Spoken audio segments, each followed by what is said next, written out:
Hi teachers and students. Today we're going to do a very interesting experiment called the Cartesian Diver.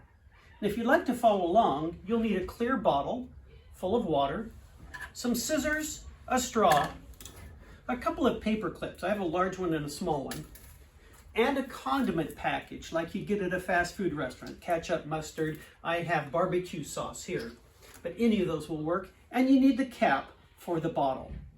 So here's how to make your Cartesian Diver. Begin by cutting a few inches off the straw. In this case, I'm going to cut about 3 inches off. That would be about 8 centimeters, 7 or 8 centimeters. Next, you'll fold this in half and use the paper clip to secure the ends.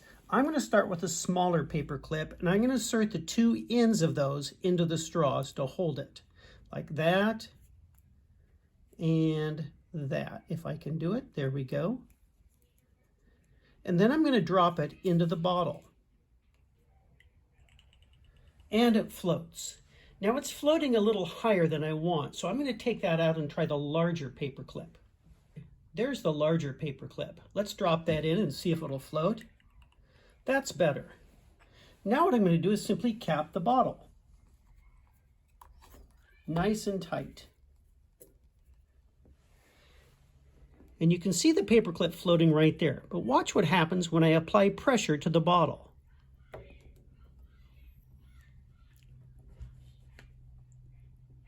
It sank, and as I release pressure, it floats back up.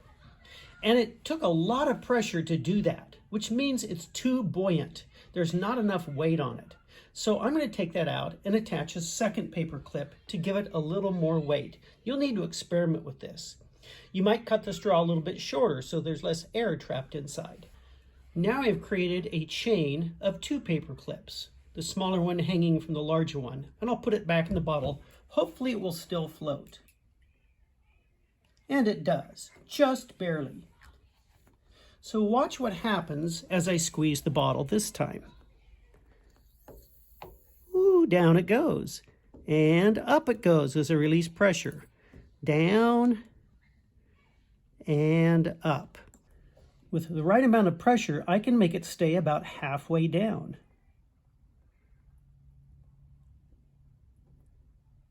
Too much pressure, right there. There it's sitting right in the middle. And I can bounce it around by changing the pressure on my hands. Now you can also do this with a condiment package. I'll put this inside so that they're both in there.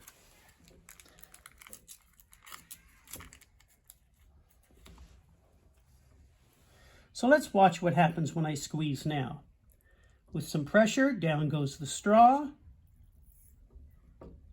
And with more pressure, down goes the condiment package. They're different densities, so they sink at different rates. Down goes the straw, down goes the condiment package. How does this Cartesian Diver work? Why does pressure cause it to sink? And releasing the pressure lets it float back up. What makes a Cartesian Diver work? Here we have a diagram of a straw inside a cylinder. The white area inside the straw represents the air that is trapped inside it, causing it to float, to be buoyant. As pressure is applied to the sides of the container, it increases the pressure on the water and on the air. This compresses the air and allows water to flow up into the straw, making it heavier, and it therefore sinks. As the pressure is released, the air inside the straw expands and pushes the water out, and it floats back to the surface. Your students can experiment with different objects in there. What happens when you vary the amount of air that is left in there? What if it's half full of water? Does it still work? What if it's almost completely full of water with a little air at the top? Will the Cartesian Diver still function the same way? What happens if you add a little bit of salt to the water?